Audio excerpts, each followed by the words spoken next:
ఎల్లయ్య గారు ఉంటాయి. వచ్చినట్టున్నారు. ఏదో మత మార్పిడి చేద్దామని అవి చెప్పి ఆశపడుతున్నట్టున్నారు. అవి అన్న మీ పావుగా డైలాగ్ మ్యాచ్ వచ్చారు. పావు కేజీ రాయా పవరై పైకి రండి, పైకి రండి. కాదండి. ఇప్పుడు ఆయన టార్గెట్ ఏంటంటే పాండిత్యం మనలో చూపించండి. ఒకరిని ఆయన మార్గంలోకి నడిపించగలిగితే ఇంకా ఆయన జీవితం సక్సెస్ అని.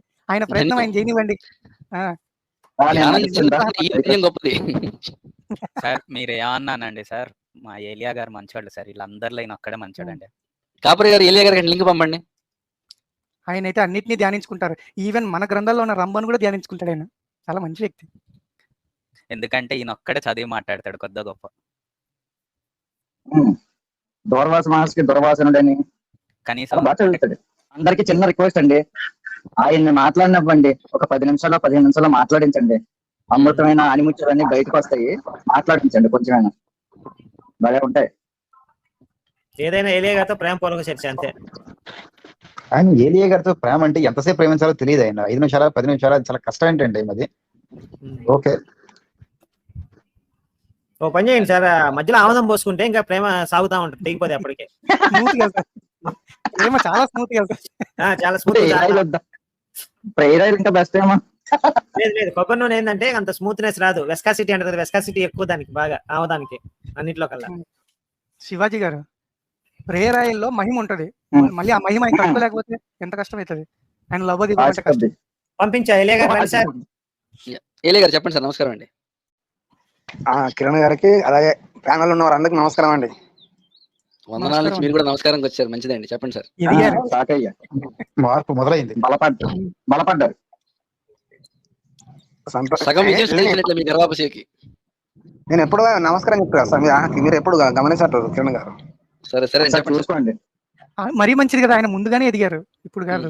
చెప్పండి సార్. అదే నేను ఇంత మన ఎవరు పృథ్వీ గారు మీరు రామాయణం గురించి సంతోషం అదే చెప్పాలనుకుంటాను. ఎందుకంటే ఈ గ్రంథాలు కూడా మన సోదరులు వీక్షకులు కూడా అన్ని చదివితే మంచిది. ఎందుకంటే ఒక మాట ఉంది, సమస్తాన్ని పరీక్షించి మేలైనదని చేపట్టలేదు. ఏదైనా కానీ ప్రజలకు ఉపయోగకరంగా మంచిది అని ఏదైనా తీసుకోవచ్చు. అట్లా ఏలియా గారు సమస్తాన్ని చెప్తా, మొదట్లోనే అబద్ధాలు చెప్తారు. మీతో వచ్చిన గోలదే నాకు. సమస్తాన్ని చెప్పిన మాట వినాల. సమస్తాన్ని పరీక్షించి మేలైంది చేపట్టము అంటే ముందన్ని చదివిన తర్వాత అర్థమైన తర్వాత ఒక దాని దగ్గరికి వెళ్ళమని. మీలాగా ముందే దూకేసి ఆ రోజు మిగతా చదువుకోమని కాదు. ముందు అన్ని చదవాలి. బైబిల్ చదవాలి, రామాయణం చదవాలి, ఖురాన్ చదవాలి, 4000 గ్రంథాలు ఉన్నాయి, అన్ని చదువుకోవాలి. అన్ని చదివిన తర్వాత అప్పుడు దీంట్లోకి వెళ్ళాలి.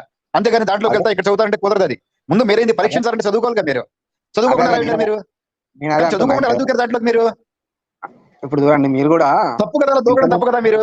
మీరు కూడా అదే పని చేస్తారు కదా. ఇప్పుడు మీరు కూడా ఆ మొక్క బైబిల్లో ఉందా, నా దగ్గర ఉందా? ఏమండి, ఇప్పుడు సమస్తాన్ని పరీక్షించింది మేలైంది ఎన్నుకోమని చెప్పి ఏడుంది? అది బైబిల్లో ఉన్న మొక్క. సో అన్ని చదివేదాకా మీరు మతం మారకూడదు. అర్థమైందా మీకు? మతం మారారు, మీరు విశ్వాసి కాదు, మీరు నరకానికి వెళ్ళిపోతారు. దేవుడు క్షమించును కాక. ఓకే, నేను చెప్పేది ఏంటంటే ఏంటంటే మేలు కలిగే మార్గం ఏదని కూడా తెలుసుకోవడం ఉన్నది. మేలు కలిగే మార్గం ఏదనేది మనకు మేలైతే ఏదైతే చేస్తుందో దాన్ని మనం కనుక అన్ని గ్రంథాలు ఏదైతే మేలు ఉన్నదో దాన్ని తీసుకోవాలని చెప్తున్నా. ఒకవేళ మీకు తప్పుగా ఉంటే నేను దాన్ని దీనికి తీసుకుంటాను. మిగతా వారు కూడా మాట్లాడతారు. సార్ టైటిల్ ఏంటి చెప్పండి, నేను మాట్లాడతాను. ఇప్పుడు మీరు అంటే చూసిన నేను ఏంది మరి అది క్రైస్తవ దేశం మీ ఇష్టం, మీరు ఏ టాపిక్ చూసారు కదా. మీకు గనక మంచి ఇంట్రెస్ట్ ఉందంటే సాయంత్రం 7 మంచి లైవ్ అవుట్ పెట్టాను సార్ పరమగీతం గురించి. మీరు వస్తే మాట్లాడదాం. మరి గోపి గారా? అవును సార్, అవును. నమస్కారం ఏలియా గారు. మీకు నమస్కారం. నమస్కారం అండి. మీ ప్రత్యేకంగా అంటే పరమగీతం మీద మన గ్రంథాల గురించి ఏమైనా పెడతారా? ఏం లేదండి, పరమగీతం అండి. ఏలియా గారు 7ంటికి గోపి గారి ఛానల్లో పరమగీతం అండి. 8ంటికి డాక్టర్ భాస్కర్ రాజు గారి ఛానల్లో భగవద్గీత. వచ్చే వారం నా ఛానల్లో రామాయణం కంప్లీట్ గా. అది అన్ని మన గ్రంథాలే, ఒక గోపి గారి తప్ప. ఓకే వస్తా, నేను కూడా వస్తాను. నా దగ్గర కూడా గీత ఉన్నది. రామాయణం అంటే పూర్తిగా అయినా అనుకోండి. ఏలియా గారు ఒకసారి ముచ్చటగా శ్లోకం ఒకటి చెప్తారా? ఒక్క శ్లోకం, మీ జీవితం ధన్యమేగా. ఏమైనా నచ్చిందా ఒక్క శ్లోకం నా గీతలో? నచ్చింది చెప్పండి. కాదండి, అసలు మీరు అసలు మీ ఆ గ్రంథాలు అనుసరిస్తే మళ్ళీ ఇతర మతాలను ద్వేషించారు కదా సార్ మీరు. చెప్పన్నామండి, అదే కదా. మీరు నన్ను అడగండి, అలాంటి క్వశ్చన్. బైబుల్ నచ్చిన వాక్యం ఒకటి చెప్పు పృథ్వీ అని చెప్పి నన్ను అడగండి. వర్క్ సరదాగా హ్యూమర్ మీ.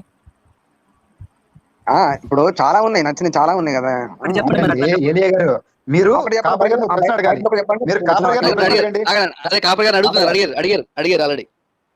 కాపరి గారు ఒకటి చెప్పండి, మీకు నచ్చిన వాక్యం మంచి. సమస్తమును పరీక్షించి మేలైన దానిని చేపట్టుడి. ఇప్పుడే మీరు చెప్పారు, నాకు నచ్చింది. ఎంత నచ్చిందంటే సోది కాండంలో ఎదురుగా పెట్టే వచనాల్లో దాన్ని కూడా పెట్టాను అనమాట, బోల్డ్ లెటర్స్ లో. నేనేదో ఇక్కడ నామకే వాక్యం చెప్పాను. ఇంకోటి చెప్పాను నాకు నచ్చిన వాక్యం, వేషధారి ముందు నీ కంటిలోని దూలమును తీసివేసుకోను, ఆ తర్వాత నీ సహోదరుని కంటిలోని నసును తీసివేయటకు నీకు తేటగా కనబడును అని చెప్పేసి తెలుగులో అంటాడు. పోలు బాలేదు కదా? మీరు చెప్పండి ఇప్పుడు మీకు నచ్చిన శ్లోకాలు. శ్లోకం చెప్పగలరు, కనీసం తాత్పర్యం చెప్పండి. శ్లోకం ఇబ్బంది ట్రై చేయండి. ఇవ్వకుండా 120 సర్గలు ఉంటది కదా, ఈ ప్రపంచం దేవుని దృష్టిలో కీడా పరికరమే ఉన్నది ప్రపంచం మొత్తం. ఈయనది మర్చిపోలేదు అసలు ఎప్పటికీ. అందుకోసమని ప్రతి ఒక్కరు కూడా దేవుడు రామాయణం యుద్ధకాండ 120 సరికండి. గీతలో చెప్పండి ఏలియా గారు ఒకసారి. అంటే గీతలో అంటే ఇప్పుడే ఇంకా దాన్ని ఇప్పుడే చదువుతున్నాను, చదువుతున్నాను కూడా ఇంకా రిజిస్టర్ కాలేదా అండి? సరే ఏదో చెప్పండి కాపరి గారు. ఇప్పుడు బైబిల్కు ఆది కాండంకు మిగతా గ్రంథాలకు ఎట్లా ఉంటుందో ఇవి కూడా అంతే ఉంటాయి కదా. ఇప్పుడు 4 వేదాలైనా 18 పురుగు అన్నిటికి సంబంధం ఉంటుంది కదా, ఒకదానికి కూడా సంబంధం లేదు ఉంది కదా. ఇప్పుడు గీత అన్ని ఒకటే కదా, వేరు కాదు కదా. మళ్ళీ చెప్పండి. 4 వేదాలు, 4 వేదాలు, 18 పురాణాలు, 2 ఇతిహాసాలు ఇంకా ఉన్నాయి కదా. సర్లేండి, ఈసారి ఒక శ్లోకం తెలుసుకొని చెప్పండి, మేము కూడా ఆనందిస్తాం.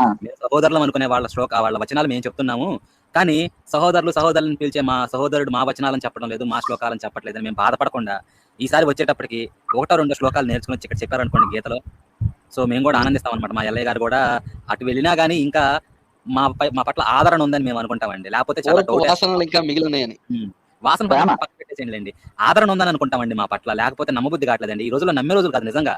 మొన్నే ఒక ఇన్సిడెంట్ జరిగింది అనమాట, గురువా అంటూనే గుండెల మీద దన్నాడు అనమాట ఒక ఆయన. సో నమ్మే రోజులు కాదండి ఇవి, ఏమనుకోవద్దు మీరు. మమ్మల్ని ఇక్కడ మోసం చేసేసి ప్రభువు నమ్ముకున్నా అని చెప్పి వెళ్ళిపోయాడు అనమాట. టూ బ్యాడ్, రియల్లీ నమ్మే రోజులు కాదండి ఇవి. ఒకటి సార్ అయితే ఏదైనా కానీ ఇప్పుడు ప్రతిదాని ఒక పాఠం కోసం కదా సార్, ఏదైనా కానీ మానవ జాతికి ఒక సందేశం ఇవ్వాలనే ఉద్దేశం కదా. అవునండి, ఖచ్చితంగా. అందుకేనండి మేము కూడా దెబ్బలు తగిలాక నేర్చుకుంటున్నామండి, అందరినీ నమ్మకూడదు అని చెప్పి. లోకంలో పాపుల సంఖ్య ఎక్కువైపోయిందంటే ఏందో అనుకున్నానండి, నాకు ఫస్ట్ హ్యాండ్ ఎక్స్పీరియన్స్ అనమాట. సందేశం చెప్పండి ఏలియా గారు. అయ్యా మన కాపరి గారు, మీరు కాపరి అనే పదం ఎందుకంటే సార్, కాపరి అనేది బైబిల్ సంబంధించింది కదా. లేదండి, కాపరి అనేది తెలుగు పదం అండి, కాబట్టి కాపరి అని పెట్టుకున్నా. కాదండి, అది దాదాపు ఏంటంటే అది ఎక్కువ శాతం అయితే బైబిల్ కు సంబంధించిన వాళ్ళు, ఎందుకంటే బైబిల్ ఎక్కువ ఉంటది కాపరి. యెహోవా నా కాపరి, నాకు లేమి కలగదని ఉంటది 23వ కీర్తనలో. పెట్టుకున్నారండి. అయితే నేను మంచి కాపరి, మంచి కాపరి తన గొర్రెల కోసం తన ప్రాణం పెట్టును. గొప్ప కాపరి అని రాయబడ్డది, ప్రధాన కాపరి అని రాయబడ్డది. గొప్ప కాపరి అంటే ఆయన అందరికంటే గొప్పవాడని రాయబడ్డది. ప్రధాన కాపరి అంటే ఆయన అందరికంటే ప్రధానుడు అనమాట. కాపరి అన్నారు కాబట్టి డిఫరెన్స్ చెప్తానండి. ఆ కాపరికి ఈ కాపరికి డిఫరెన్స్ ఏంటంటే, ఈ కాపరి వీలైనంత కష్టపడి ఇక వల్ల గాని టైంలో ప్రాణం పెట్టక తప్పనప్పుడు ప్రాణం పెడతాడండి. కానీ మీరు చెప్పిన మంచి కాపరి అని ఉండదు, అంటే పెద్ద ఆయనేమో కాపర్లందరూ వంచకులు అని చెప్పాడు. సో అది వేరే విషయము. ఆ కాపరి ఏంటంటే సర్వశక్తివంతుడు అని చెప్తానే అనవసరంగా శిలువెక్కాడు అనమాట. ఎందుకు ఎక్కాడో నాకు అర్థం కాల. మీరు చెప్పండి, ఇప్పుడు ఎదురుగా తమ్ముళ్ళు కనిపిస్తుంది కదా, ఇలా కూర్చొని పాపము నశించుగాక అంటే నశించదా అండి సార్? అలా ఇప్పుడు ఏదైనా కానీ మన ఊరికి ప్రతిదాని కూడా మనం అలా అంటే కొన్ని జరిగేటి కూడా జరుగుతుంది. ఇప్పుడు మీరు బైబిల్ అంతా చదివి బోధిస్తున్నారు కదా, ఇప్పుడు యేసు ప్రభువుల వారు శిలువని ఇలా ఎక్కి, ఇక్కడ స్క్రీన్ మీద కనిపిస్తుంది కదా, ఇలా ఎక్కి కూర్చుంటే పాపం పోదా అండి? ఆయన పోవాలి అంటే అయితే అబ్రహాం పొందిన ఆశీర్వచనం ఒకసారి చదువుతారు సార్, గలతీ పత్రిక అంటే ఒకసారి పెట్టండి సార్. గలతీ పత్రిక 3వ అధ్యాయం. అబ్రహాం పొందిన ఆశీర్వాద వచనం లేదండి, ఆది కాండంలో ఉండిద్ది. అది 12వ అధ్యాయంలో ఉంటుంది, 15వ అధ్యాయంలో ఉంటుంది. 12వ అధ్యాయంలో ఒకసారి మీరు గలతీ పత్రిక 3వ అధ్యాయం 13-14 ఒకసారి చెప్పాలా? మళ్ళీ గలతీ పత్రిక వెళ్ళారు మీరు? ఆది కాండంకి వస్తుంది, అదేదో ఆది కాండంలో చదవచ్చు కదా, మీరు గలతీ పత్రిక వెళ్ళారు. అదేలేండి, ఒక్క నిమిషం నేను చదువుతాను. పౌలు కూడా బాగా పెట్టాడు అనమాట వీళ్ళకి. పెట్టండి అక్కడ చూడండి. ఆత్మ గురించిన వాగ్దానము విశ్వాసం వల్ల మనకు లభించినట్లు అబ్రహాం పొందిన ఆశీర్వచనము క్రీస్తు యేసు ద్వారా అన్యజనులకు కలుగుటకై క్రీస్తు మన కోసం శాపమై, ఇది మన కొరకు శాపమై. ఇక్కడ నేను ఇదే క్వశ్చన్ అండి, శాపమే ఎందుకు కావాలి? శాపం ఎందుకు కావాలి? అదే ప్రశ్న. మీరు చెప్పినట్లు ఎందుకండి, ఇదిగోండి ఇలా ఎందుకు ఎక్కకూడదు, ఆయన ఇలా ఎందుకు ఎక్కకూడదు, శాపమే ఎందుకు కావాలి? అదే క్వశ్చన్ ఇక్కడ మీరు వచనం చూపిస్తున్నారు. నేను అదేనంటే ఎక్కాడు, కొట్టించుకున్నాడు, వేలాడాడు కాదు. గనక శాపం అనేది ఎలా వచ్చింది అనేది ముందుగా మనకు శాపం పోవాలంటే ఏంటంటే, మొదటి మనిషి ఆదాం ఏం చేసిందంటే దేవుని మాట విననందున దేవుని యొక్క సన్నిధి కోల్పోయిండు, దేవుని దృష్టిలో మరణం పొందిండు. వాస్తవంగా అంటే ఆధ్యాత్మిక మరణం పొందిండు. కానీ దేవుడే మానవుని కలిగేసిన కనుక ఈ మానవుని రక్షించడం కొరకు మళ్ళీ దేవుడే మరి నువ్వు చనిపోతావు అని చెప్పింది కదా. అందుకోసమని ఆ మరణం అనేది అసలు మరణాన్ని కొట్టివేయడానికి, లేకపోతే మరణాన్ని ఇంకొక మాట ఎక్కడ ఉంటుందంటే మన ఎబ్రీ పత్రిక 2వ అధ్యాయం 14-15 వచ్చి ఉంటుంది. ఆ పిల్లలు రక్త మాంసం గలవారైనందున అపవాదిని అనగా మరణం యొక్క బలం గలవారిని మరణం ద్వారా నశింపజేయుటకు ఆయన కూడా రక్త మాంసంలో పాలువాడైన రాయబడ్డది. ఆయన కూడా రక్త మాంసంలో పాలువాడైన. ఎబ్రీ పత్రిక 2వ అధ్యాయం 14-15 వచనాలు ఉంటుంది. ఆయన ఎందుకంటే ఇప్పుడు చూడండి, సీమ భాష మనకు అర్థం కంటే సీమలాగానే వెళ్ళాలి, జంతువు భాష అర్థం కంటే జంతువులాగానే వెళ్ళాలి. అలాగనే మానవుల యొక్క భాష అర్థం చేసుకోవడానికి మానవుని ప్రేమించిన కనుకనే ఆయన మానవుడిగా రావడం జరిగింది. మానవుడిగా వచ్చి ఆయన ఏం చేసిందంటే మానవుల యొక్క పాప పరిహారం కొరకే ఆయన రక్తాన్ని చిందించాడు. రక్తం చిందింపడకుండా పాపక్షమాపణ కలగదని ఎబ్రీ పత్రిక 10వ అధ్యాయం 26 బ్రహ్మాండం. కిరణ్ గారు యోనా తీయండి. రక్తము చిందించకుండా పాపం పోదంటున్నాడు కదా, తీద్దాం. యోనా తీయండి కిరణ్ గారు, మీరు పెడతాను స్క్రీన్ మీద. మీరు బైబుల్ చదివారు కదా అండి, ఎట్లా చెప్పండి మీరు అంత బ్లైండ్ గా స్టేట్మెంట్లు ఇస్తే. కిరణ్ గారు మీ స్క్రీనే పెట్టాను. యోనా పత్రికలో వాళ్ళందరూ ఏ రక్తాన్ని అంటే ఏ రక్తం చిందించారు, ఏ జంతువుని బలిచ్చారు వాళ్ళ పాపం పోవడానికి? మీకు తెలుసు కదా నీనవే వాళ్ళు. అది చెప్పండి, ఏ రక్తాన్ని చిందించారు వాళ్ళు? వాళ్ళ పాపం పోయింది కదా. అవును, పోయింది. కరెక్ట్. ఏ రక్తాన్ని చిందించారు? అవన్నీ యేసు ప్రభు చూపెడతానండి ఇప్పుడు. ఎందుకంటే వాస్తవం యేసు ప్రభు రక్తం చిందించాడు, చిందించకుండా అక్కడ పాపం పోయింది. మీరు అన్నారు రక్త ప్రోక్షణ. హెబ్రీల్లో ఏ వచనం అండి మీరు చెప్పింది? పౌలు గారు చెప్పింది కదా హెబ్రీల్ పత్రిక. హెబ్రీ రాసిన పత్రిక 9వ అధ్యాయం వచనం కూడా చెప్పేసేయండి. 9:26 అనుకుంటా. ఒక నిమిషం చెప్తాను. సో మీరు హెబ్రీల్ దాకా వెళ్ళారండి, కానీ ఇక్కడ అది అవసరం లేదు కదా. పౌలు చెప్పింది కరెక్టా? పౌలు చెప్తే పాపం పొయ్యిందో లేదో మీకు తెలియదు, నాకు తెలియదు. కానీ నేనేవో వాళ్ళకి పాపము పొయ్యిందని చెప్పేసి యోనా గ్రంథంలో ఆల్రెడీ ఉంది, రైట్? సో ఇప్పుడు ఏది కరెక్ట్ అయింది అంటారు? ఒక నిమిషం. హెబ్రీ పత్రిక అంటే కదా, దేవుడి కోపం తగ్గిపోయి వాళ్ళ క్షమాపణ అవగానే అదే పాప ప్రక్షాళన అయిపోయింది వాళ్ళకి. అది ఉపవాసం చేయగానే. హెబ్రీ పత్రిక 9వ అధ్యాయం 22 వచనం. మరియు ధర్మశాస్త్ర ప్రకారం సమస్త వస్తువులు రక్తం చేత శుద్ధి చేయబడనని, రక్తం చిందింపడకుండా పాపక్షమాపణ కలగదని సామాన్యంగా చెప్పవచ్చు. సామాన్యంగా అన్నారు కదా, ఇక్కడే ఆగండి. ఒక్క సెకండ్ గారు, 22వ వచనం. పరలోకమందున్న వారిని పోలిన వస్తువులు చదవండి. పోలిన వస్తువులు ఇట్టి బలల వలన శుద్ధి చేయబడవలసి ఉండను, కానీ పరలోక సంబంధమైనవి వీటికంటే శ్రేష్టమైన బలల వలన శుద్ధి చేయబడవలసి ఉండను. తప్పులేదండి. ఇప్పుడు నేను మిమ్మల్ని ఒకటి అడుగుతానండి. నీళ్ల ద్వారా కడిగితే మురికి పోద్ది, నేను ఒప్పుకుంటున్నా. నేల మీద బండల మీద నీళ్లు పోసి కడిగితే మురికి పోద్ది. నీళ్ల ద్వారానే పోతుంది అంటే తప్పు అయ్యిద్ది. వాక్యూమ్ క్లీనింగ్ చేయొచ్చు, వ్యాక్సింగ్ చేయొచ్చు, ఇంకా రకరకాలు చేయొచ్చు క్లీనింగ్. ఎంతెందుకు పెట్రోల్ పోసి చేయొచ్చు. మీరు కావాలనుకుంటే అగ్గేయండి, మొత్తం క్లీన్ అయిపోద్ది పెట్రోల్ పోసి. సో నీళ్ల ద్వారా ఇంతదాకా ఎందుకు కాదండి, ఇంతదాకా ఎందుకు? ఈ ఫారిన్ వాళ్ళకు చాలా ఫేమస్, పేపర్ ద్వారా క్లీన్ అయిపోతుంది మొత్తం, నీళ్ళతో పనే లేదు. ప్రాబ్లం ఎక్కడ వచ్చిందంటే ఏలియా గారు 22వ వచనం చూడండి. మరియు ధర్మశాస్త్ర ప్రకారం సమస్త వస్తువులను రక్తము చేత శుద్ధి చేయబడుననియు, అంటే సమస్త వస్తువులు కూడా రక్తము చేత శుద్ధి చేయబడతాయి. లేవి కాండంలో వరుస పెట్టి పాప పరిహారార్థ బలి, ప్రాయశ్చిత్త బలి, రకరకాల బలు ఇచ్చుకుంటూ వచ్చారన్నమాట. ఒక్కొక్క చాప్టర్ లో ఒక్కొక్క అంశం మీద బలి రక్తము చేత శుద్ధి చేయబడుతుంది. ఇది నేను కాదన్ను బైబిల్ ప్రకారం. ప్రాబ్లం వల్ల సెకండ్ హాఫ్ లో వచ్చింది. సెకండ్ హాఫ్ ఏమంటుంది? రక్తము చిందింపకుండా పాపక్షమాపణ కలుగదనియు సామాన్యముగా చెప్పవచ్చు అన్నాడు. అంటే రక్తము చిందించకుండా తలకాయ బద్దలు కొట్టుకున్నా కానీ రక్తం చెందకుండా పాపక్షమాపణ జరగదు అని. క్వశ్చన్ అల్లా నీనవే ప్రజలు ఏ రక్తాన్ని చిందించి పాపక్షమాపణ పొందారు? మీరు చెప్పండి. వాళ్ళు పాపక్షమాపణ పొందారు కదా, రక్తం చిందింపకుండా జరగవదైతే ఏ రక్తాన్ని చిందించారు వాళ్ళు? అంటే మనకంటే కొన్ని ఇప్పుడు అక్కడ ఒకసారి చదవండి. యోనా గ్రంథం గ్రంథం ఒకసారి చదవండి సార్, ఒకసారి చదవండి. వస్తున్నా ఉండండి. నా షేర్ చేయమంటారు కిరణ్ గారు? యోనా గ్రంథం వస్తున్నాను, మీరు చెప్పండి. లేకపోతే తీస్తానండి, ఉండండి. యోనా నేను షేర్ చేశాను. ఏ రక్తాన్ని చిందించారు ఒకసారి చెప్పండి. నేను పెట్టేశాను లేండి కిరణ్ గారు. ఏ రక్తాన్ని చిందించారండి యోనా గ్రంథంలో? 4 వచ్చేయండి. మీరు కనపట్లేదు. ఆయన చెప్తారండి. ఏ చాప్టర్కి వెళ్ళమంటారు? మీరే చెప్పండి. యోనా గ్రంథానికి వచ్చాను. మీరు చెప్పారు కదా యోనా గ్రంథం ఉండదు. మీరు మీకు డౌట్ వచ్చింది కదా, ఒకసారి ఎందుకంటే మీకు ఎక్కడ ఇప్పుడు ముందేమంటున్నాడు?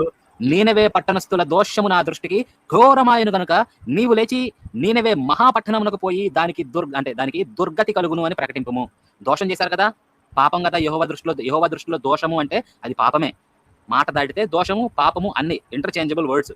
దోషానికి వీళ్ళు క్షమాపణ పొందుతారా లేదా? సో ఈయన చెప్తున్నాడు నీనవేకి పోయి నువ్వు ప్రకటించని. సో ఇప్పుడు యోనా ఇదంతా దాటి వెళ్ళడం, సముద్రం మీద తుఫాన్ రావడము, చేప మింగడము, 3 రాత్రులు ఇవన్నీ ఉండడం, ఇవన్నీ జరిగింది. సెకండ్ చాప్టర్ మత్స్యం కడుపులో ఉన్నప్పుడు ఈయనకు వచ్చింది అనమాట. ఓకే, ఇది కూడా దాటేద్దాం, ఇక్కడ లేదు మనకి మ్యాటర్. తర్వాత 3వ చాప్టర్ లో ఈయన ఏమంటున్నాడు? మళ్ళీ 2వ మరియు యోనాకు ప్రత్యక్షమై నీవు లేచి నీనవే మహాపురమునకు పోయి నేను నీకు తెలియజేయ సమాచారము దానికి ప్రకటించును. ఆ ప్రకటన చేయమంటున్నాడు. ఓకే, వెళ్ళాడు. సో నీనెవే పట్టణం నాశనమగునని ప్రకటన చేయగా 40 దినాలకి. అప్పుడు నీనెవే వారు ఏం చేశారు? దేవుని యందు విశ్వాసముంచి ఉపవాస దినము చాటించి ఘనులేమి అల్పులేమి అందరూ గోనె పట్ట కట్టుకొనిరి. ఆ సంగతి నీనెవే రాజునకు వినబడినప్పుడు అతడును తన సింహాసనము మీద నుండి దిగి తన రాజవస్త్రములు తీసివేసి గోనె పట్ట కట్టుకొని బూడిదలో కూర్చుండెను. పృథ్వీ, ఒక ప్రశ్న. అయ్యా, అంటే ముందు యోనా వెళ్ళి రాజుకు చెప్పలేదా? అందరు ఇంటింటికి చెప్పుకుంటే చూడండి. చెప్పాడండి. జనరల్ గా అనౌన్స్మెంట్ దారిలో కనపడ్డ వాళ్ళు కూడా చెప్పుంటాడు. మరియు రాజు అయిన తానును ఆయన మంత్రులను ఆజ్ఞయగా, సో ఒకవేళ దేవుడు మనస్సు త్రిప్పుకొని పశ్చాత్తాపుడై మనము లయము కాకుండా తన కోపాగ్ని చల్లార్చుకును గనుక మనుష్యులు ఏదియు పుచ్చుకొనకూడదు, పశువులు గాని ఎద్దులు గాని గొర్రెలు గాని మేత మేయకూడదు, నీళ్లు త్రాగకూడదు, మనుష్యులందరూ తమ దుర్మార్గములను విడిచి తాము చేయ బలాత్కారమును మానివేయవలెను, మనుష్యులేమి పశువులేమి సమస్తమును గోనె పట్ట కట్టుకొనవలెను, జనులు మనఃపూర్వకముగా దేవుని వేడుకొనవలెను అని దూతలు నీనెవే పట్టణములో చాటింప ప్రకటన చేసిరి. ఈ నీనెవే వారు తమ చెడు నడతలను మానుకొనగా వారు చేయుచున్న క్రియలను చూచి దేవుడు పశ్చాత్తాప్తుడై వారికి చేయుదునని తాను మాట ఇచ్చిన కీడు చేయక మానెను, వీళ్ళని క్షమించాడు. లేపేద్దాం అనుకున్న ఆయన యెహోవానే పశ్చాత్తాపడ్డాడు. పశ్చాత్తాపడుటకు ఆయన నరపుత్రుడు కాడు అని ఇంకొక వచనం ఉంది. మనసు మార్చుకున్నట్టుకు ఆయన మనుష్య కుమారుడు కాదు అని. బట్ అలాంటి వాడే యెహోవా మాటని ఆయనే ఖండించుకొని పశ్చాత్తాపడి క్షమించిన సందర్భం అండి. వీళ్ళ దోషం నుండి నీనెవే ప్రజలందరూ క్షమింపబడ్డారు. ఈ వచనాల్లో ఎక్కడ ఒక్క రక్తపు బొట్టు చెందలేదు. ఎలా ఒకటి సార్, ఒక వాక్యం మీరు చూడండి. అంటే వాగ్దానాల విషయంలో పశ్చాత్తాపడు సార్. వాగ్దానం ఉన్నది అంటే మీ సందర్భము మీరు చెప్పిన వాక్యం కరెక్ట్ గానీ సందర్భం ఏంటంటే ఇచ్చిన వాగ్దానం మాట తప్పనట. ఆ సందర్భంలో పశ్చాత్తాపడం క్లియర్ గా చెప్పండి. అట్లా కాదు, ఇప్పుడు వీళ్ళకి దోషం ఉందండి, శిక్ష రాబోతుంది. మాకు అర్థమైంది. దేవుడు నేను ఏమంటున్నా అంటే దేవుడు ఇక్కడ పశ్చాత్తాపడు, ఆయన పశ్చాత్తాపడు అని మన అనుకోవడం ఉన్నది కదా, ఆయన మళ్ళీ ఇక్కడ మాట తప్పు కాదు. అక్కడ సందర్భం ఏంటంటే వాగ్దానాల విషయంలో ఒకసారి వాగ్దానం చేసింది అనుకో, ఆయన మాట తప్పడు, మనం మాట తప్పుతాం, మన మనసు మార్చుకుంటాం, ఆయన మనసు మార్చుకోడు. మనసు మార్చుకున్నాడా లేదా అని కూడా కాదండి, వీళ్ళు పాపక్షమాపణ పొందారా లేదా, ఏ రక్తం చిందలేదు కదా. మరి హెబ్రీయుల వచనం తప్పే కదా. ఇక్కడ ఏమన్నాడు? రక్తం చిందింపకుండా పాపక్షమాపణ కలుగుదన్నాడు. కలిగిందిగా, ఇదిగోండి మీరే చెప్పింది, రక్తం చిందింపకుండా పాపక్షమాపణ కలుగుదన్నారు. మీరు ఏడ కలిగింది? యోనా గ్రంథంలో ఇదిగో పశ్చాత్తాపడే వారికి చేస్తానన్న మాట తాను ఇచ్చిన కీడు చేయకుండా మానాడు. అయిపోయింది. ఏలియా గారికి చెప్పాల్సిన పద్ధతి ఏంటంటే, ఏలియా గారు మీరే మాట్లాడండి. ప్రశ్న ఏమిటి అంటే, బైబిల్ దేవుడైనటువంటి యెహోవా చెప్పిన మాట నమ్ముతారా? పాపాత్ముడు అయినటువంటి పౌలు రాసినటువంటి అడ్డదిడ్డమైనటువంటి వాక్యాలు మీరు బిలీవ్ చేస్తారా? యెహోవా మాట కావాలా, మీకు పాపి అయినటువంటి పౌలు మాట కావాలా?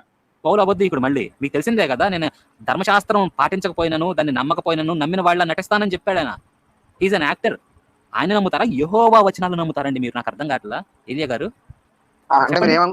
మీరు ఇప్పుడు పౌలు గురించి కానీ యెహోవా దేవుని గురించి ఏం చెప్పాలనుకుంటున్నారు? పాప క్షమాపణ రక్తము చిందింపకుండా జరిగిన సందర్భాన్ని నేను చూపించాను. యేసు సిలువెక్కి శాపాన్ని నెత్తినేసుకొని రక్తం చిందించాల్సిన అవసరం ఏంటి? చిందించకుండా పోదా? ఇదిగోండి ఇంకోసారి చూపిస్తాను మీకు. ఇలా ఎక్కితే సిలువ పాపం పోదా?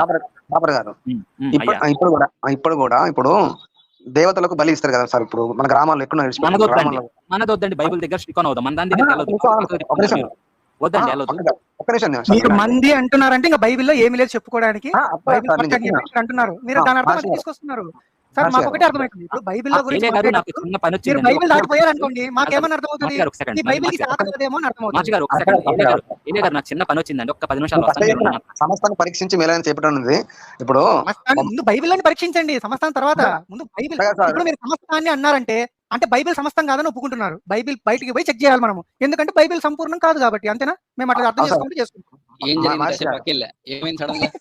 ఈయన బైబిల్లో సమస్తం లేదు, బైబిల్ అసంపూర్ణము, సమస్తం అంటే బయటికి పోయి అందరివి చూడాలి, సమస్తం చూసి ఎప్పుడు తెలుసుకోవాలి అని అంటున్నారు ఏలియా గారు. మరి సంపూర్ణం అయితే బైబిల్లో చెప్పండి సార్, ఫస్ట్ బయట తర్వాతకి వెళ్దాం. మీరు బైబిల్లో చూపించి ఎక్కడికైనా వెళ్ళండి, మీతో పాటు మేము వస్తాం. మీరు బైబిల్లో చూపించకుండా బయటికి తక్కని ఎగిరారు అనుకోండి, ఇంకా మేము మీరు చెప్పాలా? మీ గురించి తెలియదు సార్ మహర్షి, మీరు ఎంత మంచి వివేకం గలవారు. పాముల వల్ల వివేకం మీకు బాగుంటుంది సార్, ఎప్పుడు తప్పించుకోవడం బాగా గుణాలు ఉంటాయి మీకు. కరెక్టే. పాముల వల్ల వివేకం ఎక్కడుందో ఇప్పుడు తెలుస్తుంది. పాము ఎట్లా అంటే ఇక్కడ ప్రమాదం ఉంది లేక బైబిల్ నుంచి ఎగిరి టక్కని హిందూ సైడ్ దూకుతుంటుంది అనమాట. టాపిక్ లోకి వచ్చేసండి జాగ్రత్తగా. మీరు టాపిక్ లోకి వచ్చేయండి. పాపాలను క్షమించబడడానికి ఖచ్చితంగా బ్లడ్డే కావాలా? వితౌట్ బ్లడ్ కూడా పాపాలను క్షమించవచ్చా? ఉదాహరణకి మీరు మాట వినరదే మీతో వచ్చిన ప్రాబ్లమ్. ప్రశ్న అయిపోయాక మీ సమాధానం చెప్పేయాలి. ప్రశ్న ఏంటి అంటే పాపాలు క్షమించబడాలి అంటే యేసు బ్లడ్ మాత్రమే కావాలా? వితౌట్ యేసు బ్లడ్ కూడా మనకి పాపాలు క్షమించబడతాయా? పడవా? పాపాలను క్షమించడానికి భూమి మీద మనుష్య కుమారునికి అధికారం ఉందా లేదా? యేసు ఉన్నప్పుడు పాపాలు క్షమించబడ్డాయా లేదా? ఈ విషయాలు చెప్పాలి కదా. యేసు ఉన్నప్పుడు బతికున్నప్పుడు కనుక పాపం క్షమించబడింది అంటే కనుక యేసు బ్లడ్ అవసరం లేదు. అయితే సరేనండి, రక్తం గురించి మేము మాట్లాడుతున్నాం. రక్తం గురించి ఇప్పుడు అదే టాపిక్ సరే కానివ్వండి. ఇప్పుడు నేను చిన్నప్పుడు దేవతల దగ్గరికి వెళ్ళినప్పుడు కూడా కోడిని కోసిరు, గొర్రెను కోసిరు, మేకను కోసిరు. మరి ఇప్పుడు కూడా ఒక దేవుని చేరాలంటే, దేవుడు మనల్ని మెచ్చాలంటే దాని ఉద్దేశం ఏంటి సార్? అది ఏ దేవుడైనా కానీ ఏ దేవత అయినా మనల్ని మెచ్చాలి. మనకు బదులు ఒక కోడి బలి అయిపోతుంది, ఒక గొర్రె బలి అయిపోతుంది, ఒక మేక బలి అయిపోతుంది కదా మనకు బదులుగా. సార్ హలో, అయిపోయిందా? చెప్పండి, మీరు చెప్పండి, మీరు చెప్తా వింటా. ఇదే ఇప్పుడు అలాంటి ఒక గ్రామానికి ఒక గ్రామాన్ని కాపాలంటే గ్రామం తరపున ఒక బలి అర్పిస్తారు. ఇప్పుడు కూడా అర్పిస్తారు కదా, ఒక దేశం కదా, ఒక గ్రామానికి, ఒక ప్రాంతానికి, ఒక దేశానికి, ఇట్లా ఆ విధంగా అర్పిస్తారు కదా సార్. అలాగే మరి దేవుని ఒక వాక్యం ఏంటంటే అలాగే కాదు. ఇంతకీ ఇప్పుడు మీ ఉద్దేశంలో దేవుళ్ళు ఎంతమంది, దేవతలు ఎంతమంది? దేవుడు అనేకులా మీకు? దేవుడు ఒక్కడే. ఇప్పుడు ఈ గ్రామ దేవతలు అవి దేవుళ్ళే కదా మీకు? నేను చెప్పేది వినండి సార్. నేను ఏమంటున్నాను, మీరు ఎగ్జాంపుల్ మీరు మొదలెట్టారండి, నేను తీసుకొస్తా. మీ ఉద్దేశంలో దేవుడు ఒకడే అన్నారు కదా, ఇప్పుడు మీరు చెప్పినట్టు గ్రామ దేవతలు బలి అన్నారు కదా, నేనేం మాట్లాడి ఆగండి చెప్తా. మన ఏలియా గారు పెద్దవాళ్ళు జాగ్రత్తగా వినాలి, మీరు వినాలి. ప్రశ్న మొదలు పెట్టారు కదా మీరు. ఇప్పుడు గ్రామ దేవత అనేటువంటి కాన్సెప్ట్ తీసుకొచ్చింది మీరు, బలి అనేటువంటి కాన్సెప్ట్ తీసుకొచ్చింది మీరు. ఇప్పుడు గ్రామ దేవతల్ని మీరు దేవత అని చెప్పి లేదా దేవుళ్ళు అని చెప్పి అంగీకరిస్తున్నారా లేదా? మీరు ఏమంటున్నా, మీరు నాకు సమాధానం ఎస్ ఆర్ నో కావాలి. అంగీకరిస్తున్నారా లేదా? అంగీకరిస్తున్నాం కదా, ఎందుకు అంగీకరిస్తున్నారు? సో కిరణ్ గారు, అద్భుతం. అయితే మా ఏలియా గారు ఇంకొక మెట్టు ఎదిగారు. ఒక్క యేసు ఒక్కడే దేవుడు అని ఈ లోకంలో ఏం లేదు, ఒప్పుకున్నారు. మొత్తానికి సంతోషం సార్. సార్ మారి సార్, ఇంకా మాట్లాడదు. ఇప్పుడు అయిపోయినట్టు మరి అయిపోయిందంటే ఏమగల మీరు కానివ్వండి చెప్తా, ఒక్కొక్కటి కానివ్వండి చెప్తా, మీరు కానివ్వండి చెప్తా. ఏలియా గారు సందేహం అడగచ్చా మిమ్మల్ని ప్రశ్న? ఇది కాకముందే మళ్ళీ మీరు ఇప్పుడు నలుగురు అయితే నాలుగు ప్రశ్నలు ఎత్తారు, మళ్ళీ పక్కకి వెళ్తుంది. మీరంటే అభిమానం. ఇంతకీ రక్తం వల్ల పోతుందా పోదా పాపం? రక్తం ద్వారా కదా సార్. ఇదిగో లోక పాపను మోసుకొని పోవు దేవుని గొర్రె పిల్ల ఉంది, యోహాను 1:20. గురించి కాదండి. ఇప్పుడు యెహోవా ఏలియా గారు కష్టపడుతున్నారు. ఆయన ఆల్రెడీ దీనికి సమాధానం చెప్పారండి, మీరు లేనట్టున్నారు. ఆయన ఏమన్నారంటే బైబిల్లో నుంచి ఇట్లనే అవుతుందని ఇదే క్వశ్చన్ మీరు వేస్తే, ఆయన బైబిల్ నుంచి కాకుండా బయటకు వచ్చి ఇప్పుడు మీ నా ప్రశ్న అది కాదు. ఏలియా గారు, మామూలుగా గొర్రెని బలిస్తే పాపం పోతుందా పోదా? గొర్రెని బలిస్తే పాపం పోతుందా పోదా? అవన్నీ ఇప్పుడు మీరు నమ్మే సార్, నేనండి మీరు నమ్మేది ఏంటంటే యేసుక్రీస్తు రాకముందు అవన్నీ యేసు ప్రభువు పెడుతున్నాయి. అంటే బలి, ఛాయ, ముంగుర్తు, కనుక మర్మం, ఇవన్నీ కూడా పాత నియమంలో ఉన్నాయి అన్నమాట. వింటున్నారా? నా ప్రశ్న అది కాదండి. ఛాయ ఇంకోట కాదు. అసలు గొర్రెని బలిస్తే పాపం పోతుందా పోదా? అంటే ఇప్పుడు అంటున్నా యేసు ప్రభు రాకముందా మీరు అడిగేది? ఇప్పుడు బైబిల్ గురించి అడుగుతారా లేకపోతే జనరల్ అడుగుతారా? ఎప్పుడైనా కానీ చెప్పండి. అది మీరే చెప్పాలి దానికి. నేను ఇప్పుడు ఎందుకంటే నేను యేసు ప్రభు బలి అయిపోయిండు, సంపూర్ణమైన రక్షణ ఇచ్చిన మేము చెప్తాం కదా. అది కూడా స్క్రీన్ మీద ఒకటి కనిపిస్తుంది చూడండి. అట్లు యాజకుడు అతని నిమిత్తం ప్రాయశ్చిత్తం చేయగా అతనికి క్షమాపణ కలుగును. అంటే పోయినట్టు ఇదేంటి సార్? ఇదేంటి? లేవి 4:31 అండి. లేవి 4:30. ఓకే. సో పోతుందా పోదా దీని ప్రకారం? మీకు దీనికి సహాయకరంగా ఎబ్రీ పత్రిక చదివండి. ఎబ్రీ పత్రిక 10వ అధ్యాయం తీసుకోండి. నేను అదే మీరు చెప్పగలను. నాకు నెక్స్ట్ ప్రశ్న అదే. ఇక్కడ మరియు యెహోవా మోషేకు ఇలా సెలవిచ్చాడు అంటున్నాడు. యెహోవా మోషేకు ఇలా చెప్పాడంట పోతుంది అని. ఓకే, నా నెక్స్ట్ ప్రశ్న రిలేటెడ్ అదే. హెబ్రీ 10లో ఏలైనగా ఎడ్ల యొక్కయు మేకల యొక్కయు రక్తం పాపాలను తీసివేయడం అసాధ్యం అంటున్నాడు ఈ హెబ్రీ పత్రిక రాసిన వాళ్ళు. యెహోవానేమో బలిస్తే పాపం పోతుందని చెప్తున్నారు ఈ పుస్తకంలో దేవుడు అని చెప్పుకున్న యెహోవా. మరి ఈ హెబ్రీ పత్రిక రాసిన వాళ్ళు ఎవరో తెలియదు మనకి, పౌలు అంటారు. అతనేమో ఎడ్ల వల్ల యొక్క మేకల యొక్క రక్తం వల్ల పాపం తీసివేయడం అసాధ్యం అంటున్నాడు, ఇంపాసిబుల్ అంటున్నాడు. మరి యెహోవా చెప్పింది నమ్మాలా, ఈ హెబ్రీ పత్రిక రాసిన వాడిని నమ్మాలా? బైబిల్ మొత్తం నమ్మాలి సార్. పాతదా కొత్తదా పక్కన పెట్టండి. యెహోవా నేను సృష్టికర్తని, సమస్తాన్ని సృష్టించింది నేనే అని చెప్పి యెహోవా చెప్పుకుని వాళ్ళకి కొన్ని ఆజ్ఞలు ఇచ్చాడు హెబ్రీలకి. ఒకసారి సార్ మనకి ఇది అర్థం కావాలంటే మొత్తం హెబ్రీ పత్రిక మొత్తం ఇప్పుడు 9వ అధ్యాయం ఉంది. 9వ అధ్యాయం 10వ అధ్యాయం కూడా మొత్తం చదువుతానండి. నేను మొత్తం అంతా చదువుతాను. నేను చెప్తుంది అది కాదు. అసలు ఎడ్ల యొక్క మేకల యొక్క రక్తం పాపాలని తీసివేయడం ఇంపాసిబుల్ అని హెబ్రీ పత్రిక రాసిన అతను చెప్తున్నాడు. కానీ యెహోవా చెప్తున్నాడు మీరు ఈ ప్రాసెస్ లో మీరు బలిస్తే గనక మీరు క్షమాపణ పొందుతారు, మీ పాపాలు పోతాయి అని చెప్పి యెహోవా చెప్తున్నాడు. అవును. యెహోవా చెప్పింది తప్పని చెప్పే అధికారం ఈ హెబ్రీ పత్రిక రాసినోడికి ఎవడిచ్చాడు? తప్ప అంటలేడు అక్కడ. అక్కడ ఏంటంటే లోపం ఉందన్నమాట. పాత నిబంధన ఏంటంటే లోపం మీద మొత్తం అవుతుందంటే 8వ అధ్యాయం లోపం ఉంటుంది అనమాట. ఎందుకంటే పరిపూర్ణమైన కాదు, ఏది ఎడ్లు కానీ మేకలు కానీ అవి తాత్కాలికమైన అన్నమాట.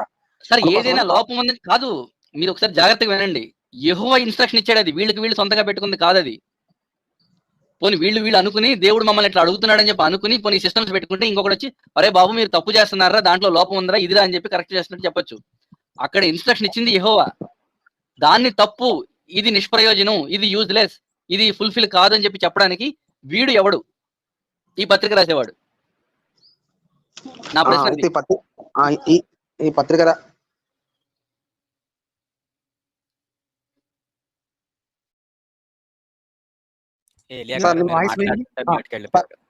సార్ ఒక్క నిమిషం, నేను మళ్ళీ మాట్లాడతా. సరేనండి. అయితే మొత్తానికి అంటే మన ఏలియా గారు చెప్తున్నది ఏమిటి అంటే, అవసరం అయితే కనుక యెహోవాని ఊకలో ఈక అనేటువంటి పదం వాడకూడదు, కానీ ఆటలో అట్టుబండిలో తీసి పక్కన పెట్టేయారని చెప్పి చెప్పచ్చు. లోపభూయిష్ఠుడు. నేను దానికి టైటిల్ ఇచ్చారండి నిన్న మొన్న నా కమ్యూనిటీ పోస్ట్ లో, తాలింపులో ఎండు మిరపకాయ. ఎవడో కనీసం తినే ప్రయత్నం కూడా డస్ట్బిన్ లోకి వెళ్ళిపోద్ది అది.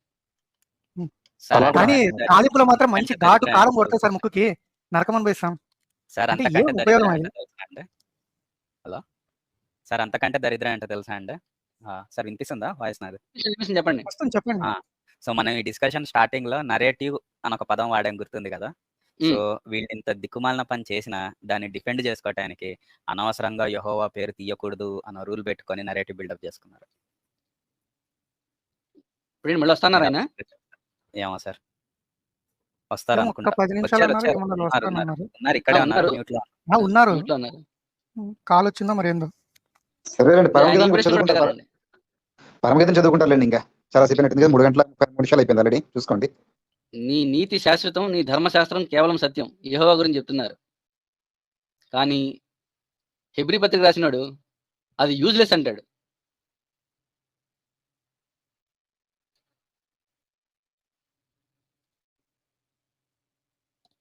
ఆ ధర్మశాస్త్రం దేనికి సంపూర్ణ సిద్ధి కలుగజేయలేదు. అది బలహీనం, నిష్ప్రయోజనం. అందుకని అది నివారణ చేయబడి ఉంది. ఇది వీళ్ళు యెహోవాకి ఇచ్చిన విలువ కొత్త పుస్తకంలో. అందుకు కదా వాళ్ళకి మండింది యూదులకి. సార్ అది అందుకే ఛాయ్ ఒళ్ళు అంట. మండుతుంది సార్ ఆ రోజు. అది ఛాయ్ అంట. ఛాయ్ అని చెప్పాడా యెహోవా ఎప్పుడైనా? అదే సార్, ఆ రోజు వీడియో ఒకటి చూసాం కదా, వీళ్ళు వెళ్తుంటే వాళ్ళు ఉమ్మేస్తా ఉంటారు రోడ్డు పైన. ఇందుకే వేసారండి. ఇప్పుడు ఉన్నాడో లేడో నిజమో కాదో తర్వాత సంగతి. ఇదిగో నేను ఇస్తున్నానని చెప్పి ఇచ్చారు చాలా వరకు ఇన్స్ట్రక్షన్స్. వాళ్ళు ఏదో వాళ్ళ బతుకాళ్ళు బతుకుతున్నారు. మళ్ళీ కొత్త తీసుకొచ్చి అవన్నీ వేస్ట్, అది యూజ్లెస్ అంటే యెహోవానికి యూజ్లెస్ అన్నట్టు వీళ్ళు. నిష్ప్రయోజనం అంటే అంతే ఇంగ్లీష్లో. ఏ ఉపయోగం లేదు దానివల్ల. ఆది అందు వాక్యం ఉండేను, వాక్యం దేవుడాయను, దేవుడు వాక్యాన్ని వీళ్ళు కరేపాకు యూజ్లెస్ అయ్యాను. నీషే కరెక్ట్ గా చెప్పాడండి. మీ దేవుడు ఎవరిని? సచ్చాడు. నీషే అని ఒక ఫిలాసఫర్ ఉంటాడు, కొంచెం atheistic గా అంటాడు. ఆయన ఇదే అంటాడు, మీ దేవుడు పీకాడు, మీరే చంపిదొబ్బారు అని. ఏలే గారు వెళ్ళిపోయి క్లోజ్ చేద్దామండి. ఏమంటారు గోపి గారు? ఉందాం ఇక. జై శ్రీరామ, భారత్ మాతాకి జై.